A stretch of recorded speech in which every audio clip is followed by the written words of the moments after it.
Uh, Good afternoon, and gentlemen, my distinguished guests, and my honorable speakers. It's my pleasure today to be among this elite of experts who have dedicated their life for gender and gender statistics. Let me first extend my appreciation and my thanks for OECD organization for their remarkable efforts to organize such a big event.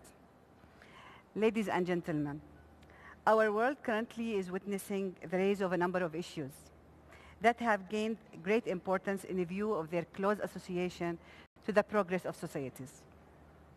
Among these issues is the issue of gender with its diverse dimensions.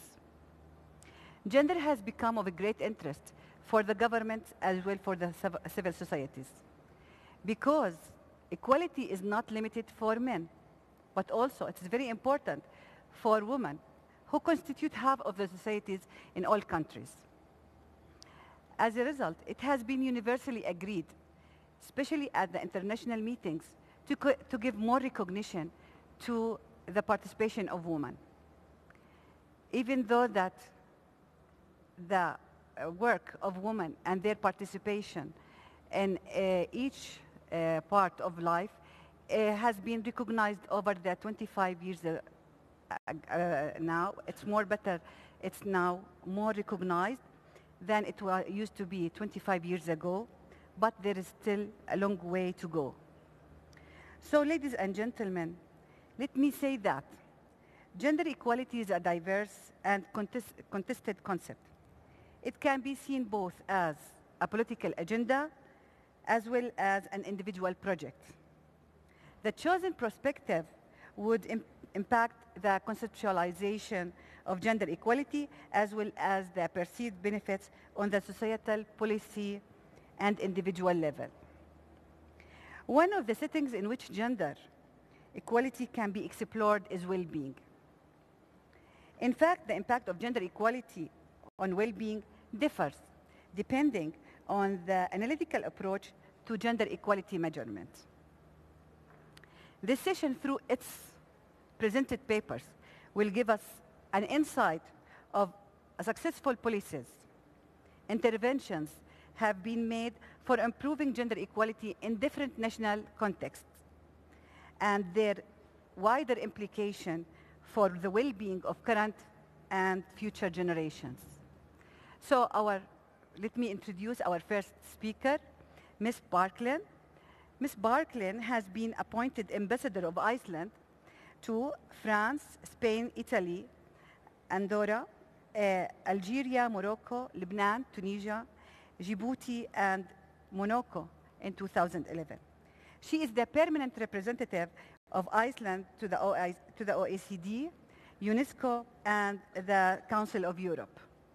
She had many previous appointments, and she has worked as a journalist while at university, and following graduation, she produced programs for Icelandic national television while at university.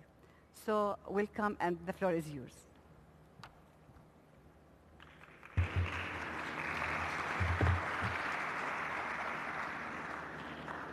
Good afternoon, ladies and gentlemen. It's a great pleasure for me to be here in Mexico for the first time. Iceland tops the global index on gender equality, which of course makes us very proud. But let's go back in time to 1975.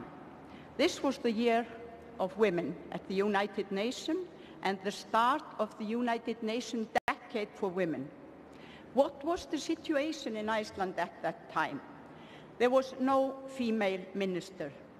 5% of the members of the parliament were women.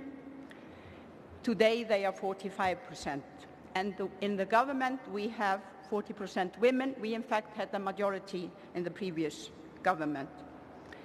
Women at universities were then 40%, which was quite high. And now they are 2/3 of the students. And the labor force participation was 60%, but today it's 80%, which I believe is among the highest in the OECD countries. But where were the family-friendly policies? They didn't really exist in 1975. No childcare services except for the children of students or single mothers. No man could take paternity leave, but that was the same situation everywhere. Today, women and men in Iceland have equal, non-transferable rights. When it came to the private sector, there were hardly any women on the board of big companies and only 3% in government committees. Now we are getting close to 40%. And finally, to the situation in 75, there were hardly any women in senior positions, not on the Supreme Court.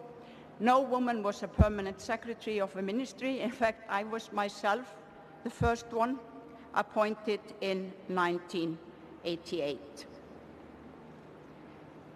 In 1975, at the International Women's Year, the status of men and women was analyzed and proposals were put forward. Women in Iceland were quite interested in this. They were very frustrated. They were on the labor market, but they didn't feel equal. And somebody got this brilliant idea: why don't we go on a strike to demonstrate the importance of the contribution of women in Iceland? And it happened. On the 24th of October, 1975, women stopped whatever they were doing, whether they were at home, whether they were at the labor, at the place where they were working, whatever they left. 90% of women in Iceland went on strike. The society was paralyzed, but what was even more important, it demonstrated to the women how strong they were, how important. I was unfortunately abroad this day, but my mother was a typical housewife working part-time. She went, and I asked her, what did you feel? And she said, this tremendous sense of solidarity of the women, what they could do. This was an eye-opener, and I think one of the most important explanations as to why Iceland selected the first female president in the world directly by the people in 1980. But what has happened since? During these 40 years, we have seen progress, especially in what we call family-friendly policies. You can see on the list what has been built up during this time. But it's even more important to ask the question, how did we achieve this? How do you achieve this gender equality in 40 years? There are many ways, but I would emphasize here the legislation, especially the legislation that we got on gender equality in the year 2000. First of all statistics in Iceland would be gender segregated, both in gathering and in presentation. This is extremely important. Employers were obliged, according to this legislation, to assist their employees in reconciling professional work and their family obligations.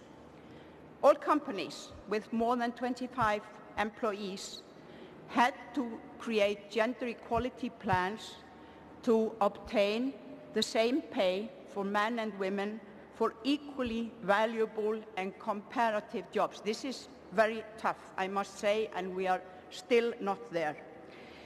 We used methods like quotas, which I personally do not like.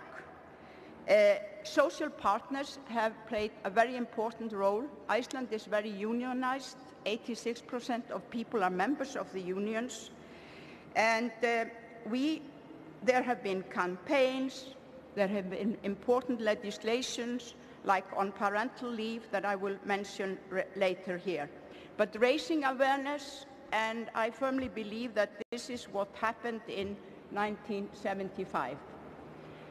Here I repeat some of the issues that were used: affirmative actions, duties, actions, lobbyings and pressure, but also international obligations. Iceland is not a member of the European Union, but we are part of what's called the European Economic Area, which means we are obliged to adopt more or less, well, 2/3 of the regulations and directives of the EU.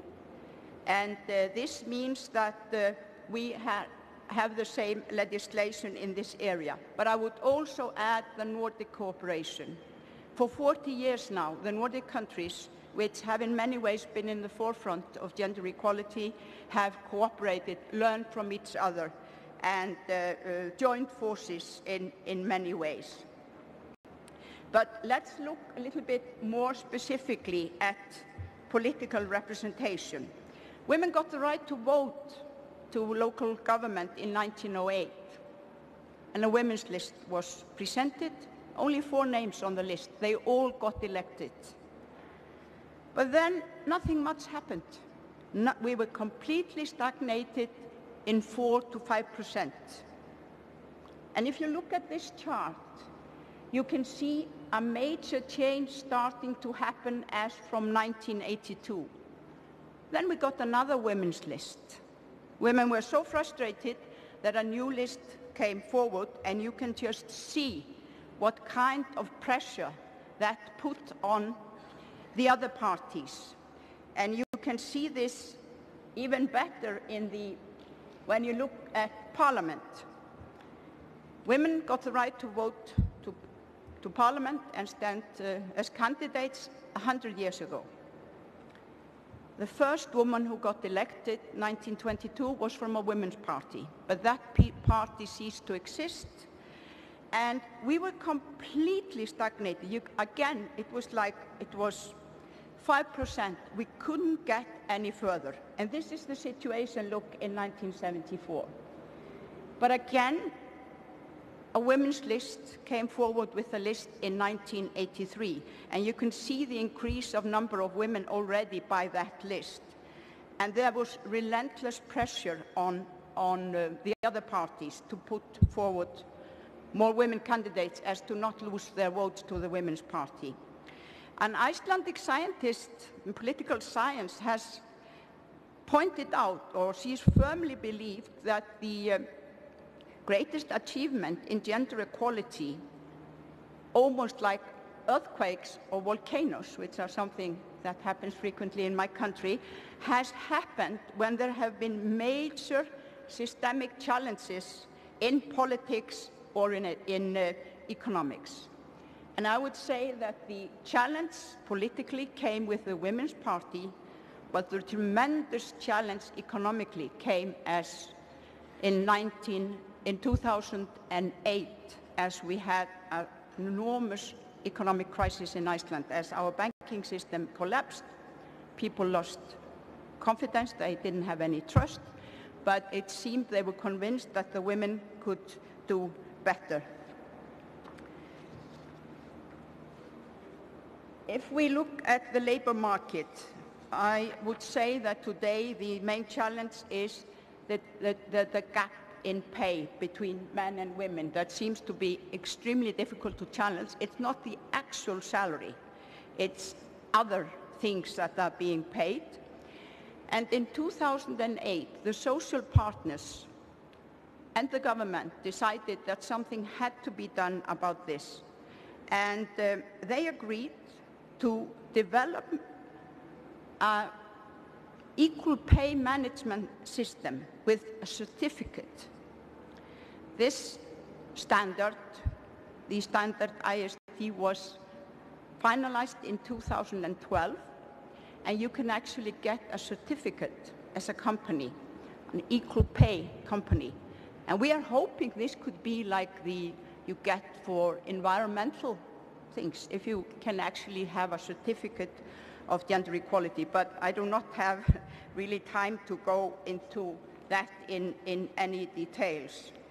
But Iceland has been in the forefront in a few areas. I mentioned putting legal obligation to have gender statistics segregated 15 years ago.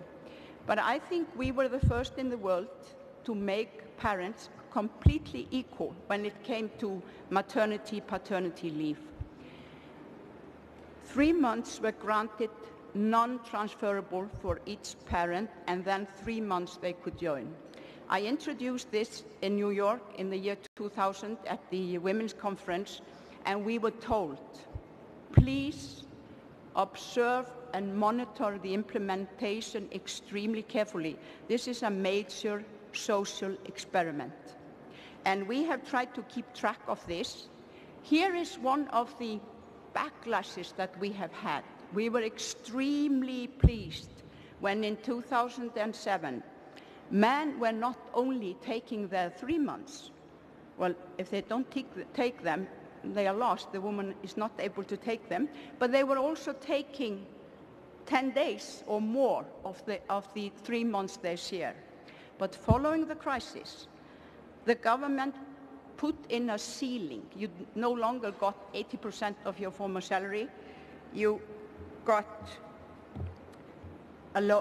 only a certain percentage, 80%, but of a lower salary. And when the ceiling was brought down for the second time, that had a major impact. And we can see when it comes to the purse, the woman, irrespective of her salary, stays at home with the child, but the father doesn't think that he can do it economically. But over 90% of Icelandic fathers take this leave. Now, I'm really running out of time. As a result of this crisis, men realized that something had to be done to have more women on the boards of companies, more women in charge. The banking system collapsed. The women were not steering this development. And we passed a legislation in 2010 that there need to be 40%, and I think this one shows this better. Can you imagine that we passed the legislation in 2010, it enters into force in 2013, and the percentage of women goes up from 15 to 30% before it has entered into law. Well, I have used all of my time. I just wanted to emphasize that gender equality is very important in the foreign policy of Iceland. 85% of our projects are gender related, and we have a gender equality studies and training program in Iceland that is part of the United Nations University. But my time is out. I would like to thank you very much for your attention. Thank you. Thank you, Ms. Bracklin, for this impressive PowerPoint, impressive achievements that you have done in your country regarding gender equality. So our second presenter, Ms. Aisha Baha Diallo. Ms. Aisha is a former Minister of Education and a former Assistant Director General for Education in UNESCO. She is the chair of Trust Africa, the chair of the Network of Education for All in Africa, a founding member of the Forum for African Women Educationalists. She is very active in the World Innovation Summit on Education, engaged in the promotion of women's and girls' education all her life. Ms. Baha Diallo is called Champion of Girls' Education. Many private and public schools are named after her in Guinea, and she has received several national and international distinctions. So we are honored to have you, and please go ahead with your presentation. Merci, Manal. Mesdames et messieurs, bonsoir. It's a pleasure to be with you today, and I have to thank the OECD for giving me this opportunity.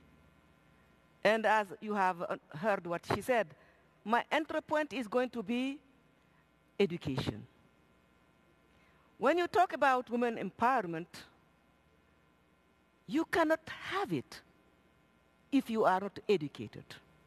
Therefore, you have to link this goal 5, which is empowerment of women, with goal 4, which is education. You see, why am I saying that? It's education promotes gender equality. It's empowerment of women. They have a choice they are economically independent. They have social independence also. You just heard her saying that they have had a woman president. In Africa, we have had 2 women presidents, and the president of the AU is a woman. If these people were not educated, they would never reach that point. Educating women and girls means health for the whole family. We have found out in 2008 that if all the women from Africa had secondary education, 1.8 million kids would have not died. Another point for educating girls and women, it promotes the protection of the environment. We are talking about climate change today. So women are a key point of climate protection. It promotes peace because it promotes cohesion within the family, the community, and the whole nation. Now, I have to talk about Africa. I'm going to put the accent on Africa. Why? It's because Africa has been lagging behind, especially in the field of education. If you take the primary education, we still have 30 million kids out of school. And you know the total in the world is 58 million. Among the adolescents, 54 are girls. That's a problem. The adolescents, we have 22 million out of school. 54 also are girls. In the higher education part, you know we have the lowest enrollment rate in the whole world. It's only 8%. It was in 2012, it was only 8%. And at the university, 1/3 only are women. And if you look at the administration of the universities, the higher education institutions, it is male-dominated. Or we know that Africa has the youngest youth. In 2050, it is said that 30% of the population of Africa will be youth. But 1 child out of 3 born in the whole world will be from Africa. Therefore, if we want to really not sink, the African governments will have to invest in youth. They have to invest in the youth, give the young people, women and girls, the skills and knowledge that will allow them to have, at the end of their studies, either a job or they will also have to set up their own enterprises. This is a must for Africans. We don't have any choice. And let me just give you some examples, because I won't have time to talk. Let me just give you an example of what the women are doing, women organizations, women movement are doing to promote girls' education and women empowerment. You know that one of the reasons why girls drop out of school, it's early marriage or female genital FMG, mutilation. And women are the ones who are fighting it. We are lobbying all around Africa to stop it. And we also, have found what we call the Forum for African Women Educationists in 1994, more than 20 years now. What we do is to lobby the communities, the families, to tell them the benefits of girls' education of all kids, but girls' education. To say to the families, look, mom and dad, bring your kids without giving the priority to boys. Please, they have to be equally seen and educated. We also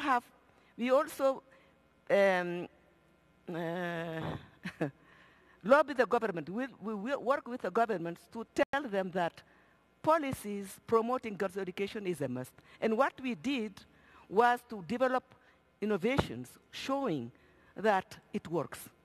For instance, we have found out that when you take out girls that are adolescent girls out of school, it's a waste. We organized a meeting in Mauritius to show these male ministers that the girls are not responsible for the pregnancy. It is the families which has not given them the education needed, and the education sector also, because the education sector should have given them told them how to protect themselves. So we have to assume our fault. Therefore, please take them back to school. And now it has become a policy all around Africa. The second thing is to train teachers to make them aware of this gender issue, knowing that each child has a potential, boys and girls. And it has changed the dynamics in the classroom. Now the male ministers, they are child-centered, learner-centered, and they consider the kids the same way, boys and girls. And girls now participate a lot. You will see on my presentation the figures, because they didn't put it, so it doesn't matter. In fact, I prefer them not to put it, because you will not listen to me, we'll look at the point presentation. And the girls now are self-confident. They participate fully in the classroom. And they take mathematics and science. I am a chemist myself. And we use role models to say, look, you are very good in science. In fact, when I was teaching, I used to tell them, you are good in science. Do you know how to cook? Yes, ma'am. Well, when you are cooking, it's mixing things. And they come out good. This is chemistry. And that's what they understand. We also have developed a program to empower girls and boys, because you have to bring them together. You cannot just take girls and work on girls without the boys. So we call it, speak out. In Swahili, it is tuseme. You have the courage to. Boys and girls are taken together, they sit, and they discuss the problem they face. They find themselves the solutions to solve their problems. What it has helped is to fight violence at school, in the classroom, around the classroom. And boys now respect the girls. The teacher themselves, you know, during the Tuseme, because they do it through theater, through songs. And when they play, they have shown that some teachers are harassing the girls, sexual harassment. Some teachers were asking money, and that has stopped, thanks to Tuseme. The other innovation I can talk to you about is how to train young adolescents in countries in conflict and post-conflict. We take the adolescents and we talk to them and tell them that, look, the employment which is there, it's the things that the boys used to take, like plumbery, like electricity, etc. And they accepted to take it, and they are very good. You know our hands, how small our fingers are. So we are very good in electricity, for instance, in plumbery. And then we lobbied the private sector to say, look, these girls have been trained, please take them. And they found jobs. 80% either they found jobs or they created their own income-generating activities. Now, for the literacy, because in Africa, more than 1,050 million are illiterate, 62% are women. We say that it's important to organize functional literacy for them. But it is important to lobby the government for the government to give them land and credit, not microcredit, but credits, so that they can pay their own equipment. Then have a house where they can store their productions, transform the production, then facilitate the transportation to the towns so that they can have better, anyway, they have, yeah.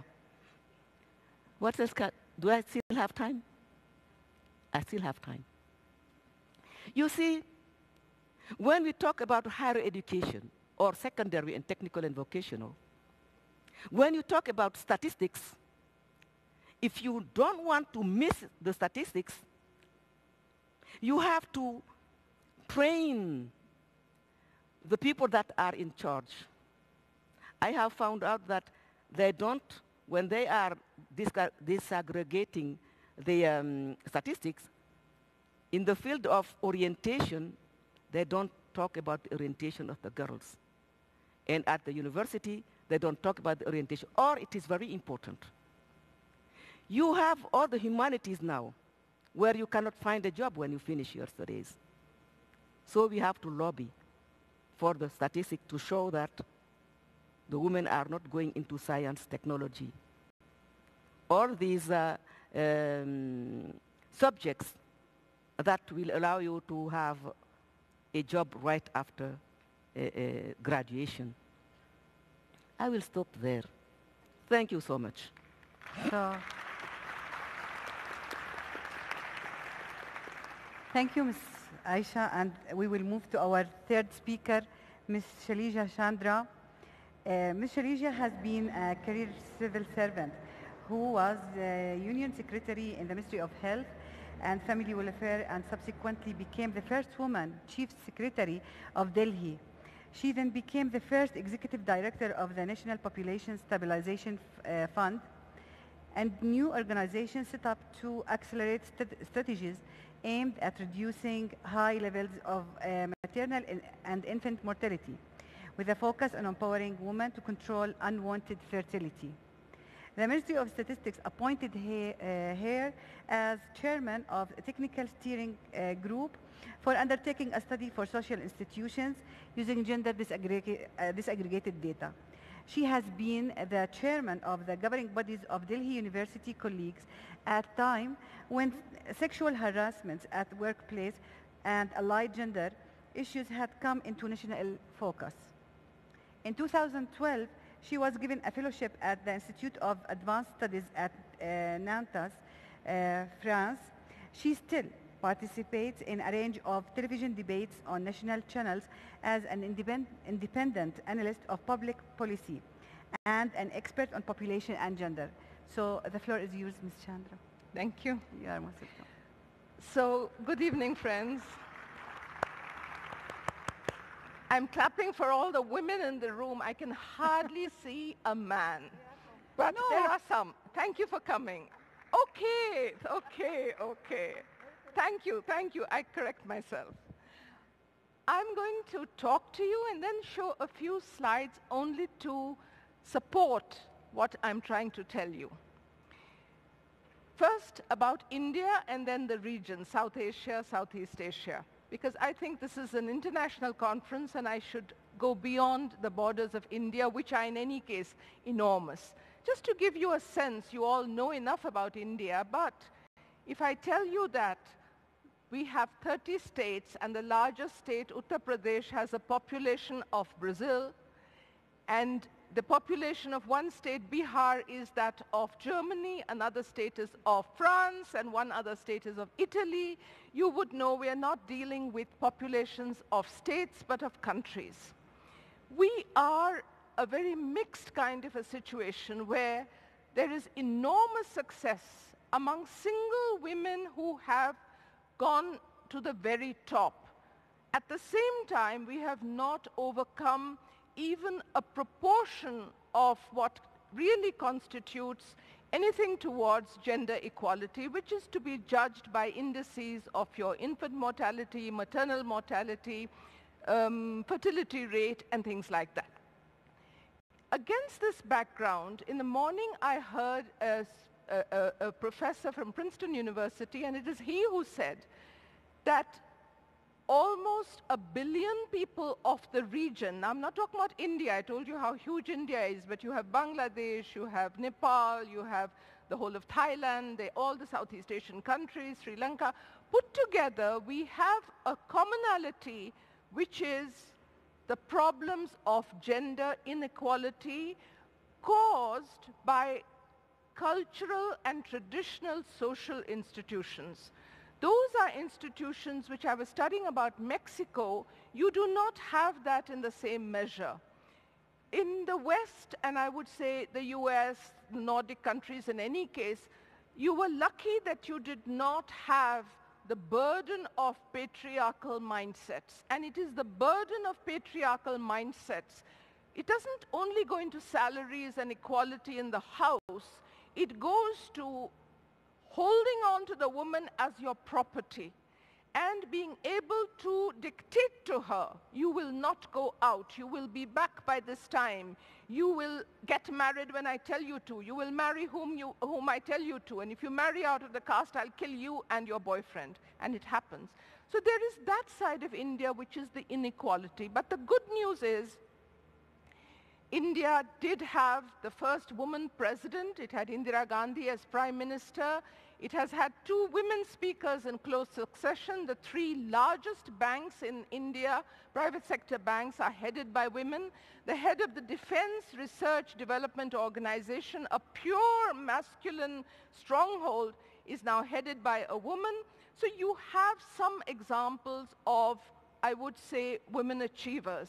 But you have this huge specter of things where you find you cannot judge what is more important.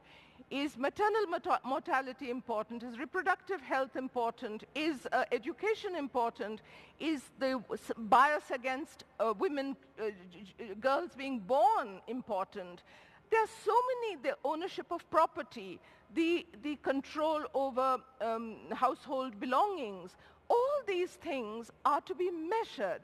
And in a conference like this, I did feel that it's important to come to some understanding. Is it possible to measure countries not only by maternal mortality, infant mortality, all the Human Development Index parameters, but by means of being able to grapple with statistics in a way that politicians will understand. I have worked very closely with the federal cabinet ministers and with the state chief ministers. And I can tell you their attention span for most subjects is very, very limited. They all are interested in development in terms of roads, bridges, even schools, even, I would say, things which would make the state richer, business interests. But when it comes to gender, the feeling is, let education come first. Yes, education will come first, but will education come if the girl is married at 15 and 16? How will she ever be able to produce a child who is not malnourished, who is not underweight? How do you tell a politician this? I used to, when in my job as Population Fund Executive Director, carry my laptop to the offices of industrialists and tell them, please listen to me, because if you listen to me, you will be a role model. And they said, what do you want? And I would tell them these stories about maternal mortality, and they would say, but that's how women have been delivering all these centuries. What is new about what you're telling us? Yes, women will die, but after all, if you don't invest in education, you must invest in education. But as Aisha just told you, the girls must stay in school. That does not happen, sorry to say. So therefore, I felt, what is important? How do you capture all these disparate problems? There are just too many problems when you talk of women's issues. It's not one. It's not just salary. It's not just educated women. India has a law, and by virtue of that, I'm on the board, on the company boards of so many companies, because it has a law that you shall have a woman director. But a large number of companies said, we will pay the fine. We cannot find women with the qualifications. So the women are not there at senior management levels. How can they ever come to the board? So looking at that, I was very impressed by, and I'm not saying it because OECD has invited me, I'm not saying it because this is a conference of statisticians. I'm saying it because I got introduced to SIGI, which is made by the OECD Development Center, called the Social Institutions Gender Index. And they did the whole world. All the countries which had the data, those who don't have the data, they couldn't do it. They ranked them. And they ranked them in terms of how much is there number one qualified, I mean, they had a statistical tool and a composite index with the result that you got graded on the basis of 5 indicators and several variables. I'll show you those. But I wanted to first introduce to you that if you don't have those tools, how do you talk to politicians? How do you talk to top policymakers? I have been a chief secretary, and although I'd spent long years in health, I do remember when I was head of a huge administration and we had 18 million people in Delhi, when problems came, the problems are of a different dimension. And gender and women will come at the bottom because something like electricity failure, something like floods coming in, something like strikes, unions, they will take over because those are crisis situations. But as a woman, knowing full well how difficult it was to pay attention to gender within all this, how much more difficult it would be for a man. So how do you relate this? How do you tell them this? There are two ways. Either there is a crisis, and that crisis precipitates something, or it has to come as something which they can deal with in numbers. Not in statistical numbers, but in numbers which tell you your region, where are you, your country, where are you, vis-a-vis the world, where are you, which is what I will show you. But before going there, I want to share with you a story which many of you would have read about. It's a sad story. It was on the 13th of December, 2013, that a young girl who was studying to become a paramedic was coming home with her boyfriend, maybe after seeing a movie or something, not very late at night, 10 o'clock at night, and she was gang raped in the bus. The gang rape was, I mean, I would say blood-curdling, but the strange part was that the political element and the police both had the attitude of, no, we are looking into it, we are investigating it, we are looking into it, we are catching the culprits, we are going to do this. The public of Delhi came to the streets, and it was not just women, it was men and women. And they said, enough is enough. We will not tolerate this any longer. And they did not get off the streets. The police in the month of December can be very cold in Delhi.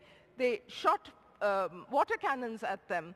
And the water cannons, as a result of it, I mean, people were drenched. If you are freezing and on top of it a cold water cannon comes, you can imagine what it feels like. But they didn't budge. They said, we will not go home. It was after 7 days that the federal government and the Delhi government came to their senses that this will not last. We will have to do something.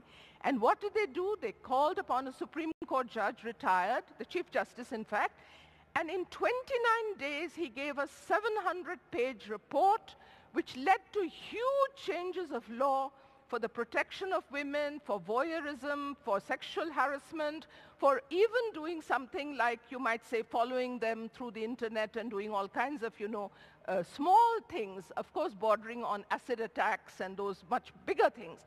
The laws changed, and they changed so fast. Parliament did not do it for 20 years. They did it in something like 10 days after the report came. Why? Because there was public pressure.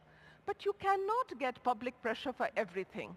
Public pressure will come once in a while for some things. But the public of Delhi realized our daughters, our sisters, our mothers are suffering. And it was the men who realized it. That is one story. But the other story, I take you back to the OECD's gender index. Without those tools, how do you tell the top people of a country something is radically wrong in our part of the world? It may not be in other parts of the world. And with that, I'd like to, can I have the 2 minutes? Aisha, that's not fair. Where is the pointer? Did we have a pointer? Oh, it's there. Sorry. Okay. Okay, you'll have to give me 3. Okay, can you read? This is the OECD Gender Index, and I want to take you to, can you see discriminatory family code, restricted physical integrity, sun bias, restricted resources, and restricted civil liberties? Under those are a whole lot of indicators like the legal age of marriage, early marriage, parental authority, inheritance, violence against women, what Aisha talked about, female genital mutilation, that is for some countries. India doesn't have it, reproductive autonomy, etc. Now, when you look at the regional overview in South Asia, I want to show you that India, India is here, the South Asia average is here, the countries poorer than us, I'm doing worse than us, are here, but it's not as though the countries in the rest of the region are all doing excellent. Only Mongolia, Cambodia seem to be okay. The rest are not in any great shape. Now, I'll skip this. I'll go to the next. You look at the discriminatory family code. Again, you find the same sort of a situation where you have all these countries which are not doing well in terms of this particular indicator. This shows in the sex ratio in India, which is 943 females to 1,000 males, and there are in the sex ratio birth of girls, which is 919 to 1,000 boys. Fewer girls stay in school compared to boys, and the attitude of Pew Research found this. 54% of the people surveyed said education is more important for boys than girls. Now you look at sun bias, and you can again see what's happening. India is the 5th from this side, and the rest of the countries also have this problem. Yeah, you have violence against women. So I'm being told by Manal to now wind up. So I want to just tell you that I have slides which could have been able to capture, and OECD SIGI Development Center has done it. I would strongly say that every country needs to have its own SIGI. Large countries need to have it done on a regional basis, on a subnational basis. The others can do it as a country as a whole. That is the only way that these big 5 indicators can be captured, and you can give a number, and you're able to talk to the politicians, to the policymakers, and that is the only way that something can be achieved which is on a scale. Otherwise, we will be tinkering with small things. Thank you.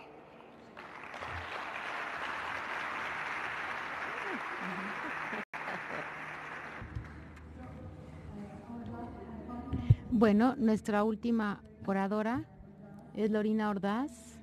Lorena Ordaz ha sido líder en México para el proyecto del Hunger Project México, que es una cruzada en contra del hambre. Además, ella se graduó en una licenciatura en ciencias computacionales, también ha trabajado en una gran diversidad de actividades. Antes de trabajar con el Hunger Project, ella trabajó en las tecnologías de la información en México y los Estados Unidos y ha trabajado en pro de la igualdad. Mexican colleagues, because I've been asked to do it in English also for my fellow panelists. The remote control is over there, so sorry, I do have a presentation. If you can put it, please.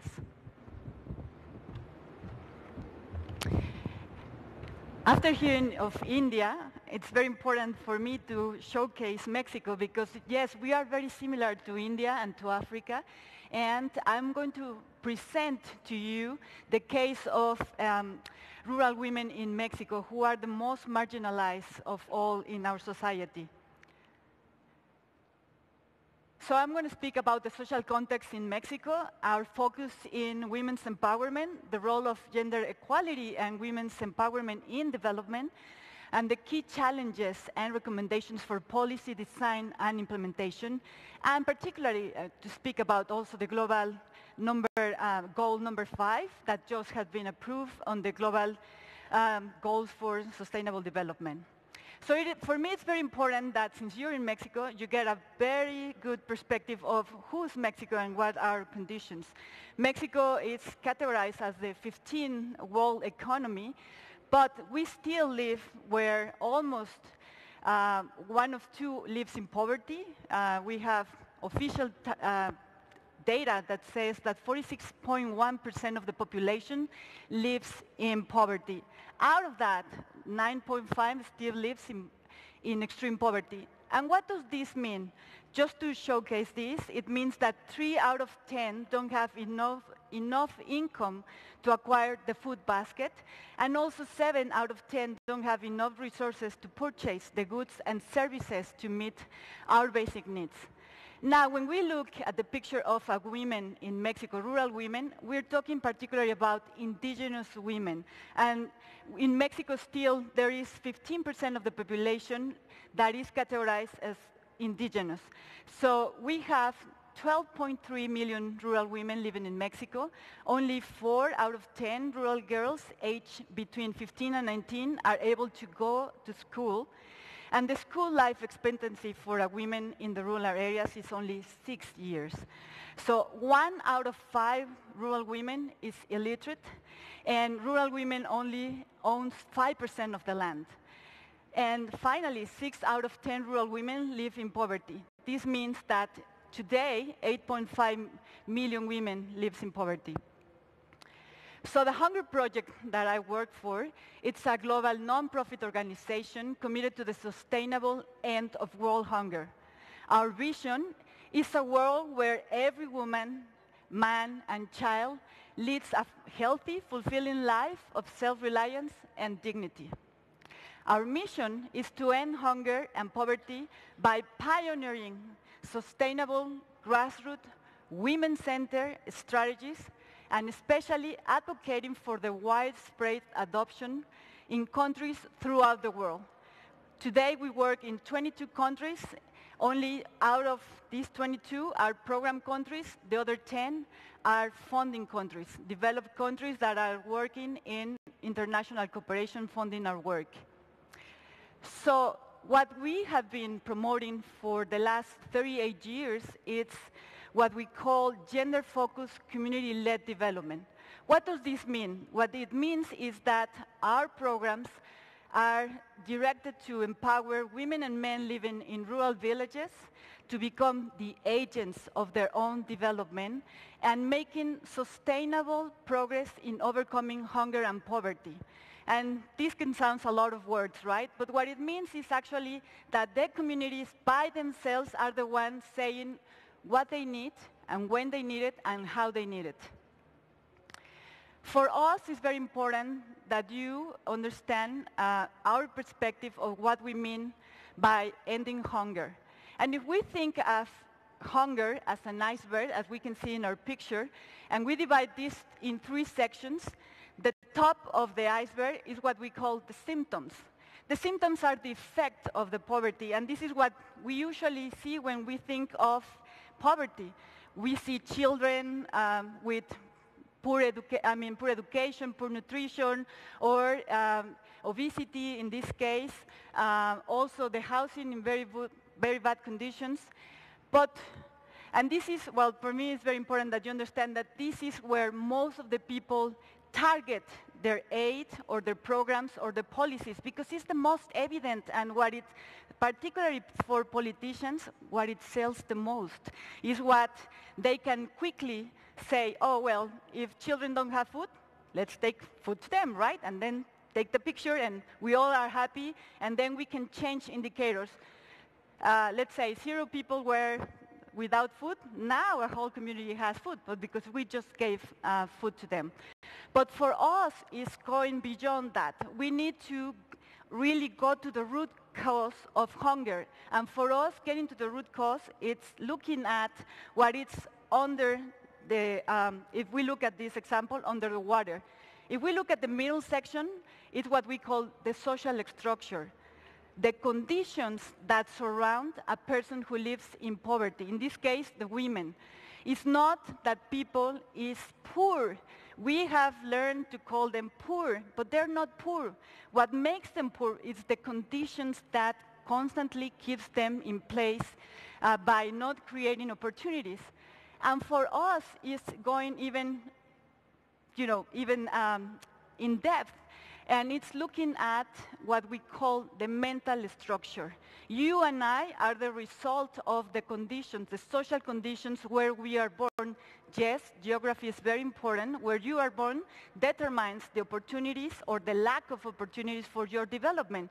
So for us, where we focus is in the human component of hunger. We don't focus in the economy component. We focus in the human component because we have seen throughout these years that this is where we get the most leverage for ending hunger. So when people is born, and these conditions that keeps them in poverty, women and men learn that they cannot change the reality. So what they see, it's a status quo of, this is how my grandparents live, this is how my parents live, this is how I'm going to live, and this is how my children will live. And so what our work does is to create and change the way the people think about their situation. And particularly, this is very important because the root cause for us, it's also gender inequality. Women believe they don't have the power to transform their society, and they don't have the space or the voice to make it happen. So our work, it starts with breaking that resignation and start empowering women as key change agents. This is crucial because women in rural areas, still in Mexico, live in a very unsafe environment. And it doesn't have to do with physical only violence, but it has to do with the lack of opportunity for them and their voice to be heard and accounted as valuable. They're constantly said, you're dumb, your ideas doesn't count, or they're even hit so they cannot be speaking for whatever they are concerned. So for us, this empowering process starts by creating a safe space for the women to start reflecting, women and men, about what it requires for them to start taking new behaviors that will address a new change in those social conditions, and then the top of the iceberg will look in development. And we are promoting rural integral development, and by that, in this empowerment process, we also see that it's very important to start with women's rights, and also to recognize the social context that I was mentioning to you that prevents and keeps gender inequality in place. Now, when you think about indigenous communities in Mexico or in Latin America going beyond our country, this particular issue goes even worse. Why? Because, as you know, indigenous population now have the recognized right to be self-determined. And by being self-determined, they can decide what is best for their own communities. Sometimes, at least here in Mexico, there are communities that doesn't follow the federal laws. They have their own laws. And this becomes also very challenging for women, for indigenous women, to transform their reality because they have to follow these rules. It doesn't matter if in the law there's already the right, they have to face their own communities. And sometimes the struggle of finding gender inequality in their villages get lost because they are more concerned in showcasing the challenge of being an indigenous populations in a country like Mexico. So this is very important that that women needs to go even a further step than any other woman just by being indigenous. They need to prove that within their own laws, they need to start walking towards their own empowerment, their own spaces. So also it's very important that to acknowledge that they need to have more knowledge and skills so that they can effectively lead the community development. So we have a main program that is called Women's Leadership Program, where we work with women in their selfhood. It's very important that they get the self-confidence to start walking through new paths. So just by walking through new paths, they will have new and different results. And then women can start making collective action. And here, very important to mention that we work also with men.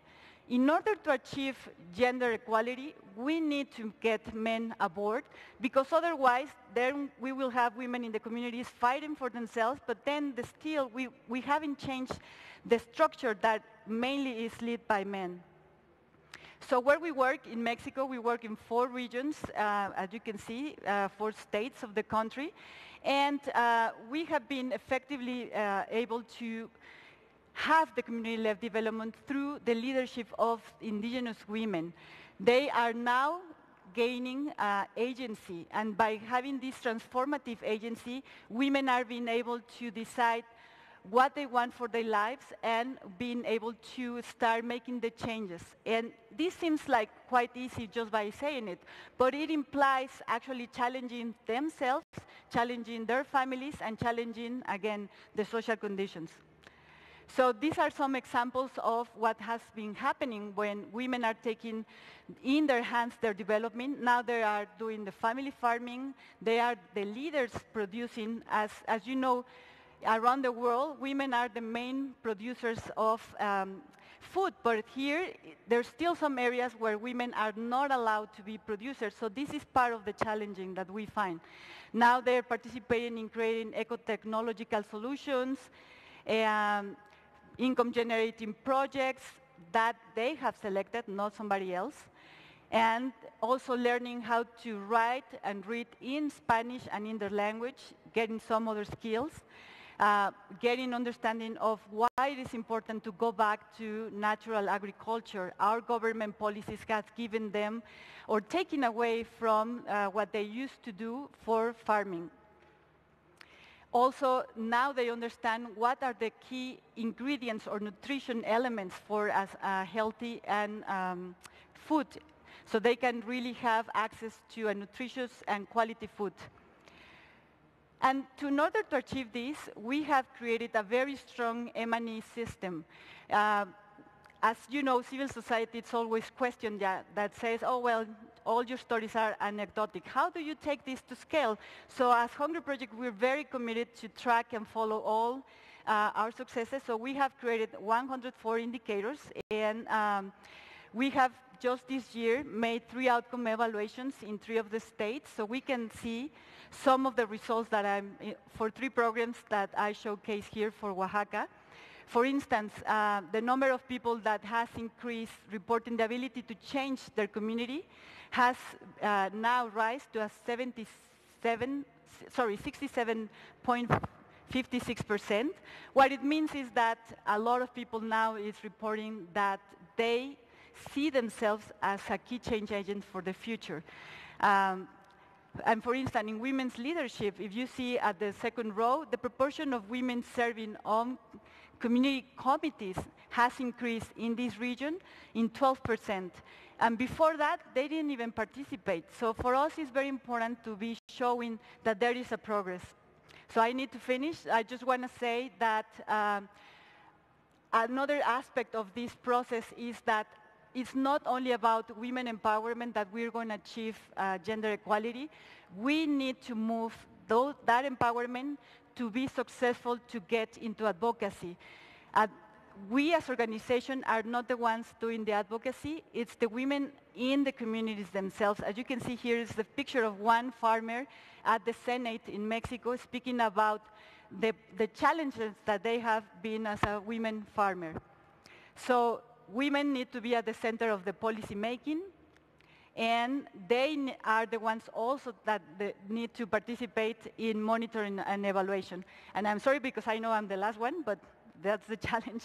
So just to finish, for us it's very important that international and national policies needs to break this cycle of patriarchal approach top-down. It needs to become from the communities to create those policies. So it's very crucial that the voice of the women reach those spaces. And the Hunger Project is creating that bridge. And it's taking a lot of time and patience. And this is what policymakers don't have, patience.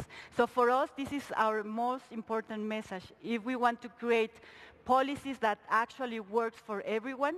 We need to include the voice of the women in such spaces at every level. Thank you.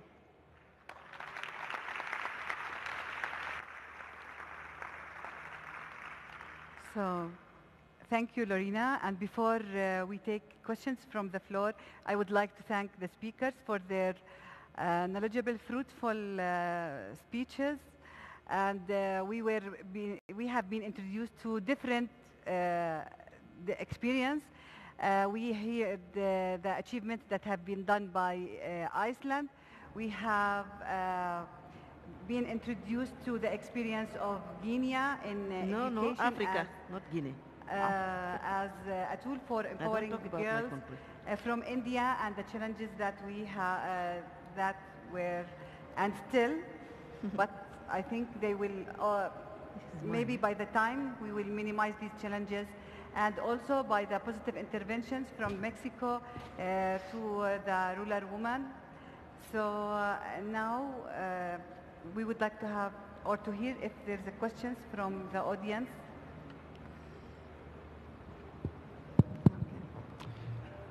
Buenas noches.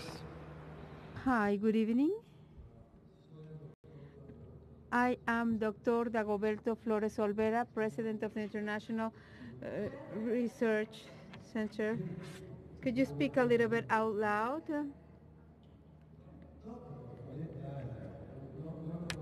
I cannot speak that loud, sorry. I am Dagoberto Flores Olvera, Director and President of International Research Development Organization for Latin America. We promote resilience and positive psychology, anomie, and resilience, nomic resilience. Nomic resilience. Nomic resilience, that's what we measure. And I wanted to participate first to make a remark, and second, a quick question. At the Institute, we measure a longitudinal study in Guatemala, a very poor population, more than half of popular ethnia, quite large, and in Temoaya, Mexico, whereas the same percentage of ethnia and poverty is present. In Guatemala, Chiltenango, there was a huge genocide.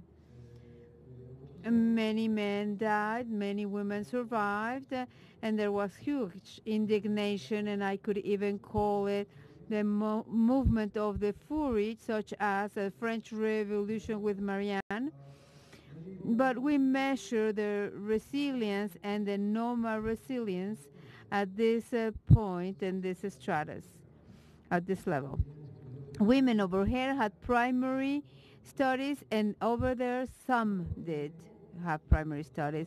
Over time, and trying to make it present in all schools, resilience, as is understood at the institute that we measure, women started to start BAs and master studies. So we measure that at a state level in Guatemala, and there was a very low indicator of resilience on children as well as in Mexico. Within time, these women that studied BAs, just because of that factor, their children grew in resilience. The girls grew in resilience, and that is an important factor. One, I consider that not only you have to wait that somebody comes to build your opportunities, lack of opportunities for women, that it is a matter, personally speaking, I believe, that they will be made a very specific development of nomic resilience from kindergarten, because those are the ones that will be giving resilience within time, and for boys and girls alike. And when you go to a cosmopolitan city, you see that there's resilience. There's no problem of living together. And so when we are talking about opinion leaders and agents of change, I do believe it is important to create programs, development programs on resilience so women can by themselves have that autonomy, face things, high self-esteem, awareness, responsibility, accountability, hope and optimism, which are very important, smart sociability. That's some of the things that have already been mentioned, but that is not done specifically. You just talk about empowering, changing attitudes, but you have to go more granular because this is very serious. Once that you change that in childhood, we are talking about two things, as Stephen Covey was saying. What is important and urgent? Urgent is you, women. We have to start working to make those changes. That is the urgent, but the important is the work you do with the children, because that's where we will resolve the urgent. So let's not forget the fundamental from laws. Your beliefs are your drives. It has been said, your beliefs is what you make you act in a certain way or another. Not only that it's not only sufficient to know that there is gender equality, but to live in gender equality.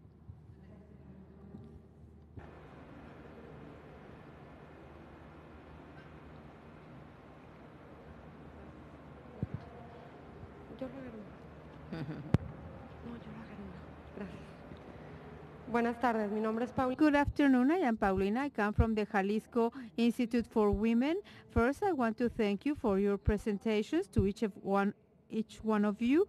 I see that we did not give the right importance, and that is something that we also suffer from.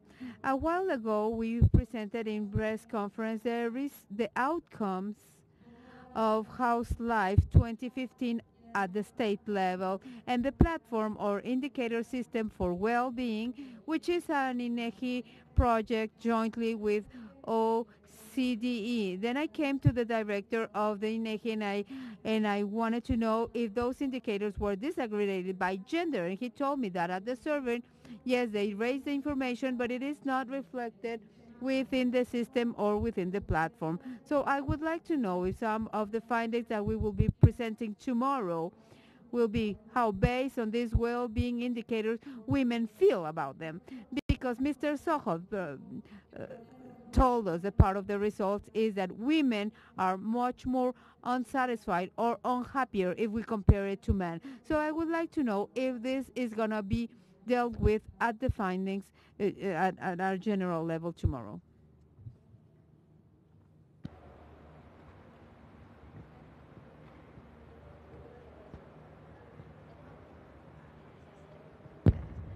Buenas noches, Socorro Trujillo de la... I am Socorro Trujillo from the Department of the Interior. I want to congratulate you for sharing your experiences. And I have a question for the ambassador from Iceland. Could you please go into more detail? You were talking about family-friendly policies.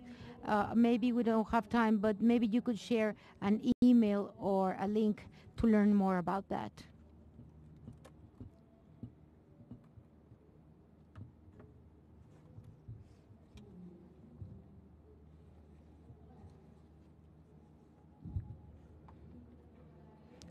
I am Giovanna Rios. I come from... your presentations. I have a question about women in politics. Do you think it's very important? Because I was stricken by your example in Iceland that women first went on strike and then these women parties only list, for elections. And I come from a country, France, where women do work a lot, but they are not that well represented in politics. And also your comment from India that you have very good examples of women that are in high positions, in leadership positions, etc., but it doesn't necessarily change the fate of the vast majority of women. So what is your view on the importance of this topic, particularly how to improve women in politics? Would you like to reply? No, I think there was another question. We will have one question, and then we will have the answers. Okay. I am Giovanna Rios. I come from the Ibero-American University. Sorry. I have three questions. of course, for the sake of time, you will let me know. How is the mental structure changing? These male-focused structure, I would like to hear how do they work with mental structures in India and in Africa, number one. Number two, in terms of statistics, do you know the relationship between peace building and women empowerment? How can we work on peace at a family level, at a local, national, and international level? That's number two. And lastly, I would like to ask Lorena, what do you think about the shutting down of the Department for Women, I think in Michoacán, or I don't know, in the ministry, and in Querétaro, in 2 states of Mexico, they closed departments for women, and so we are seeing these type of policies in Mexico. So those are my concerns. So thank you, and we will take the floor, answers from the floor. In my presentation, I was trying to show that family-friendly policies follow once women are educated and they are active in the labor market. This women's strike, took place in 1975, where the women felt they were carrying all the burden. They were looking after the family because there were facilities lacking, and by bringing more women into politics, you can see a change in legislation. The women will promote much more family-friendly policies. And they came in, I mentioned daycare. I think this paternal leave is, but I don't have time to go into it. It really is a transformation because it has 2 objectives. The parents would be with the child, but the second one was also very important. When an employer is looking for or recruiting man or a woman, they in the past would often choose a man because a woman of a certain age would start to have children. Now they were taking the same risk because the father would go and stay at home once the child had been born, and the mother. They would be more equal. And I think this level of family-friendly policies can only be achieved when you have a relatively high number of women in the politics. But the crisis, I cannot repeat enough that having an enormous economic crisis in 2008, which was blamed on the banks, which were blamed on institutions run by men, meant that we were looking almost for a new beginning. We decided to write a new constitution, bring different values in, and that we needed more women because we believed they had other emphasis. And that's why we are seeing this change in boards and more women in the politics. So political changes, the Women's Party put this pressure, but an economic crisis brought about an increased emphasis on gender equality. But before, I have to mention the importance of man's involvement in gender equality. It's about equality, men and women. And what we are seeing in Iceland is actually that the boys are not doing very well. They're not doing very well in schools.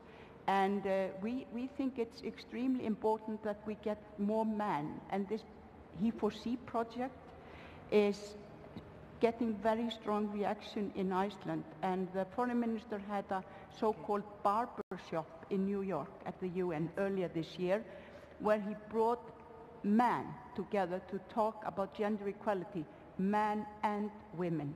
Okay. This isn't just about women. So, thank you, Ms. Bartley. Aisha, would you like to say something? Maybe I will talk about the violence which women do not like. That's why many of them don't want to get into politics. I asked a lady, she was candidate for elections in Sierra Leone. And she said, my God, big sis, you can imagine all kinds of words they were, throwing at me. I don't want to go into elections anymore, but you still have some. What we are doing now, the movement, the women movements, which are really pushing for us to go into politics and to go for elections. You have many now, almost in all the countries now, you have, when you have elections, you have a woman. She cannot get elected for the moment because you have to have money in order to run for elections, Okay. which they don't have for the moment. Now, I think our second fight will be to say we have to vote for programs instead of accepting to be buying the votes. You see what I mean? So that's our fight. And now for peace at the family, at the community, and at national level. First of all, the woman is the one who is really the one who is building that peace in Africa. And when you have violence at the family level, the movement of women is fighting it. And we use the media. So naming and shaming. And since people don't want to be shamed, they most of the time avoid to do that. But we still have violence, especially in countries where you have conflict. And you know that in conflict countries, rape has become a weapon of war. And the whole international community is talking about it. You know what is happening in the Republic of Central Africa? Okay. Or in the Republic, RDC, Republic. We have to give Yeah. more. So all these conflict, you really have a lot of violence, and we have the whole international community has to help us stop that violence. Enough is enough. Right? Thank No, you, okay. Aisha. So So let me just say that women empowerment is the backbone of the Sustainable Development Goals. It is. Because when you talk about women empowerment, it's really gender. It's not only women, it's men and women. Well, I would say that political voice is among those 5 indicators I put up, one of them, and it's absolutely important. It is symbolic at times, but it is more than symbolism. I'll give you an example. In India, 33% of the seats in urban and rural local bodies, that is municipal, are reserved for women. Initially, people said these are all proxies of their husbands. They will not use their head. They will not take any decisions. Things have changed. They have become powerful. Second, I would say that now 25% of the cabinet ministers in India are women. They are not necessarily in charge of health and women. They are also in corporate affairs. They are in industry. So there is a change which gives role models to the rest of the population to understand that women can actually hold those leadership roles. So I think it is extremely important. Whether mindsets of men are changing, the south of India has changed its mindsets as early as 60s and 70s, not the north of India. It will take a long time because the mindset is highly patriarchal. But education came to the south first. So education is what made the mindsets of men change. So I would say the two things go hand in hand. Okay. And Lorena. Thank you. I just want to add that we also work in India, and part of our work that we're doing is particularly working with women in their political participation to guarantee that those seats are well taken and well used. Here in Mexico, we also have very strong patriarchal mindset. It's very subtle, and maybe we don't think that it's as critical as in India, but it is. In these communities, indigenous communities, still, for a woman, as I was trying to showcase you in my presentation, it's a road that has a lot of blocks, even before having the opportunity to speak and say what we want and how we want it. We don't have a strong, or in law, at particularly local level, a secure place for women to participate in political aspects. But it's important to achieve gender equality that we see all of these steps when we are creating policies in a country as multicultural as it is in Mexico. part of the policies that we need to create, and it is a shame that Women's Institute is being closed and are disappearing, because our policy making has to have a gender perspective across all of our programs, across all of our ministries, and it's not just about a quota. Many people think, oh yeah, we have women already there, but it's not about that. It's about actually having those seats and mainly people, women, achieving those places to express what are the real needs. And those real needs are rarely understood by men who are still the ones who are creating the policies. And that's why our proposal has been to have the voice of the women in there. And if you look at in our country, how many women are on political positions or key political positions, it's still very low. There's only 3 secretaries in the whole, and if we go to the state level, it's even less, and into community level, don't even imagine. And if again, it's a municipio with predominantly indigenous population, they don't have even access. There's a strong case that many probably people in Mexico know about, Eufrosina Cruz, who is an indigenous woman who tried to run for municipal president in their municipio, and they couldn't, let her run for this candidacy.